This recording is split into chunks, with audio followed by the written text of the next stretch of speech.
হওয়ার কথা ছিল 2টার দিকে। ও সিলেট থেকে রওনা দিছে সকালে 9টার দিকে। আসতেছে রেজাল্ট উপভোগ করার জন্য, মিষ্টি খাওয়াইবো, বান্ধবীর সাথে কথা বলছে। তারপরে 11টার দিকে আমার সাথে কথা হয়েছে, আমার রুল নাম্বার রেজিস্ট্রেশন নাম্বার দিছে গাড়িতে থাকাকালীন।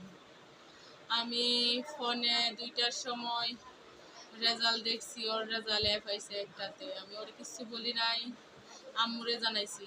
আম্মু আর আব্বু জানে, ওরে আমরা জানতে দিছি না। ও মনে হয় মোবাইল থেকে রেজাল্ট দেখে নিছিল, রেজাল্ট দেখা ফোন আর ধরে না।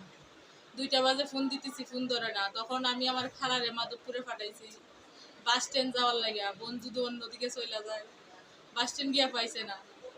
এর ভিতরে ও ওই দিক দিয়া ডুইখা, পিছনের দরজা দিয়া ডুইখা, রুমে ডুইখা দরজা লাগাই লেছে। কেউ দেখছে না। একটু পরে দেখে জুতা দেখা যায়, আর ভিতর দিকে কান্নার আওয়াজ আসতেছে। তারপর আমার আম্মু আমারে ফোন দিছে, ও বাসায় আইছে, কান্না করতেছে। আমি কি দরজা খুলাই, ও দরজা খুলতেছে না। আমি চেষ্টা করতেছি, কইতাছে একটু পরে খুলবো, কিন্তু শান্তি পাইতে চাইতেছে, একটু একা থাকতে চাইতেছে। তারপর আবার 3-4 মিনিট পরে আম্মু আমারে ফোন দিয়ে একটা চিৎকার দিছে, আমার প্রীতি নাই গো। এরপরে আমি স্কুলে ছিলাম, দৌড়াই আইছি।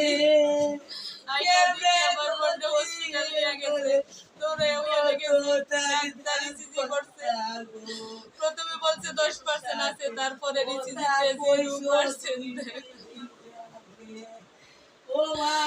আমার বোনটা এত ফোন দিলাম, একটা সান্ত্বনা দেওয়ার সুযোগ দিল না আমার বোনে। এতবার কল দিছি, মোবাইল সাইলেন্ট কইরা রাইখে আসে। আত্মহত্যা